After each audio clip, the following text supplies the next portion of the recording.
Good morning, everybody. Scott Mayboy here on Wednesday morning. I got half an hour to go before my class starts, so I figured I'd come for a walk, trying to catch some surf for y'all, but it, of course, kind of died down shortly after I came out here. That's Nahant in the background. Just wanted to do a quick video on an article I posted around 7 o'clock this morning on United Healthcare. I don't usually mention particular carriers. I try to keep these pretty much carrier agnostic, and and that is my philosophy. I believe in independence as opposed to captive agents, so that I can take a look at every carrier available in your given zip code or county and see what's the best one without being trapped or constrained by a license agreement with a particular carrier. But there was an article that came out. I did push it on the page so you can take a look at it. But basically it talks about, the United Healthcare Advantage Plan. And that is far and away for the past 2 years the most popular plan. And when I say it's the most popular plan, it's not because I like it the most. It's not because the ancillary benefits are the best. It's a combination of everything. When I sit with a client, I get their doctor's information, their zip code, their medications, their preferred pharmacy. I then put that into my system and examine all of the available Advantage plans, if that's what we're interested in, and compare them all. And I don't care if Tufts comes out on top, fantastic. If Harvard Pilgrim's the best, great. But the best, quote unquote, is a function of, one, what does your doctor take? So Harvard Pilgrim could come out as the cheapest medications for you, but your doctors aren't in the Harvard Pilgrim network. Tufts has 5 stars in Massachusetts. 5 stars by the federal government. Does that mean they're the best plan? I guess, in terms of their star rating. But it doesn't mean that it's the best plan for you if your doctors aren't in the Tufts network, which is somewhat limited. So, best is a very subjective attitude, or calculation, I guess is better.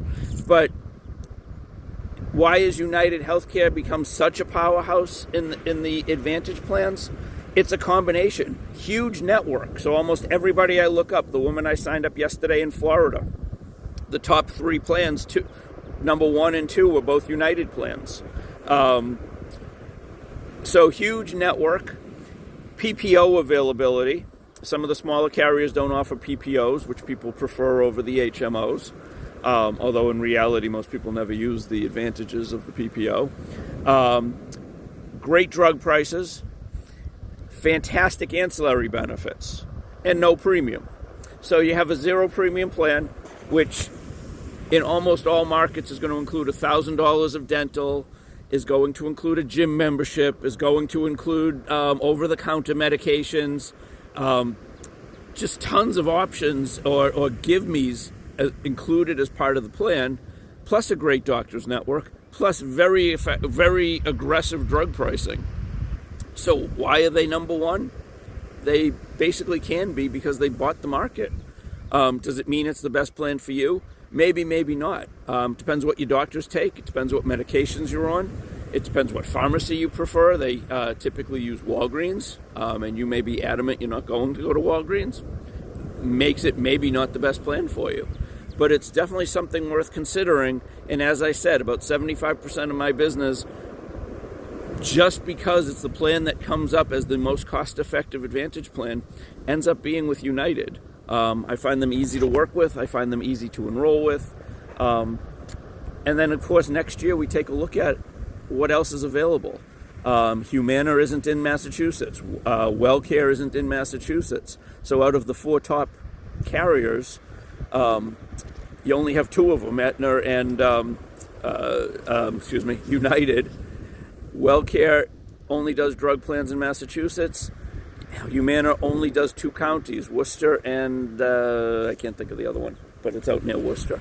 So unless you're in the central part of the state, and Humana has some very interesting benefits on their plan, including a Part B give back. Sorry, something blew into my eye. But not available in most of the state. Now, I hear in 2021 that's going to change, and they certainly have deep enough pockets to be very aggressive in their marketing and their outreach with doctors. We shall see. Maybe in the fall of 2021, we're looking at plans, and Humana comes up more often, or WellCare releases a plan in Massachusetts. But right now, it's Humana and Aetna. It's United and Aetna, and United just comes up more often than not.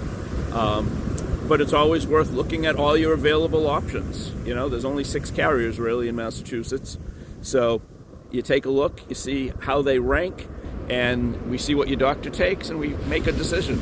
And you're not locked in, especially in a state like Mass that doesn't have underwriting. We can change this next fall. We can change it next spring. So let me know how I can help. There's no charge to work with me. And have a great day, everybody. It's beautiful out. Take care.